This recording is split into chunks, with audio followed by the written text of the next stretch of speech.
Family vlogger, YouTuber اور ٹک talker کچھ شرم کریں، کچھ حیا کریں۔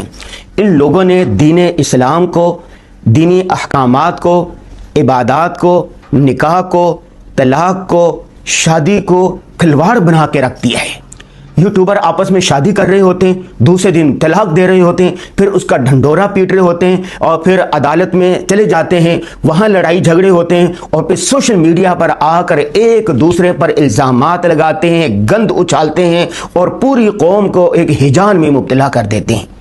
اسی طرح بعض اداکار اور اداکاریں مساجد میں جاتی ہیں، بیت اللہ شریف جاتے ہیں، مسجد نبوی میں جاتے ہیں، مدارس میں جاتے ہیں، وہاں جا کر یہ فلماتے ہیں اور مقدس چیزوں کا لحاظ بالکل نہیں کرتے۔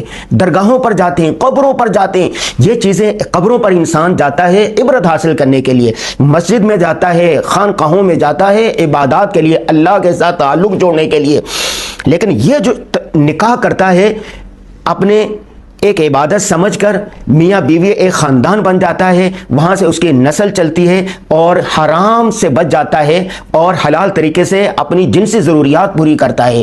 یہاں پر کیا ہوتا ہے، ایک ٹک ٹاکر کو کوئی دوسری ٹک ٹاکر پسند آ گئی، اور اسی طرح ایک یوٹیوبر کو کوئی اور یوٹیوبر پسند آ گئی، ایک ولاگر کو دوسری ولاگر پسند آ گئی، اور پھر سر عام فحاشی اور یعنی بے حیائی کا چرچا کرتے ہیں اور اس کے بعد سوشل میڈیا پر یہ گند اچھالتے ہیں۔ یہ میں نہیں کہہ رہا، اس سے نوجوانوں کو، دینی ذہن رکھنے والے نوجوانوں کو، پاکستان کے نوجوانوں کو، خواتین کو، نوجوانوں کو پیغام کیا جا رہا ہے، یہ سوسائٹی کدھر جا رہی ہے۔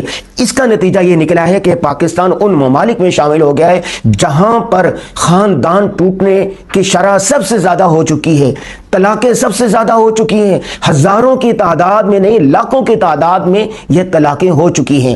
آپ نے آج سے یہ عہد کرنا ہے کہ ایسے فیملی ولاگر، ایسے یوٹیوبر، ایسے ٹک ٹاکر جو نکاح، طلاق، شادی، دینی احکامات، عبادات کے ساتھ کھلواڑ کر رہے ہیں، مذاق اڑا رہے ہیں، ان کا بائیکاٹ کریں۔ قرآن پاک میں آتا ہے ان الذین یحبون ان تشیع الفاحشہ فی الذین آمنوا لہم عذاب علیم۔ جو لوگ فحاشی اور یعنی بے حیائی کا چرچا چاہتے ہیں ان کے لیے دردناک عذاب ہے۔ جو آدمی فحاشی اور یعنی میں پھیلانے میں شریک ہو ان کو بھی برابر کا گناہ ملتا ہے۔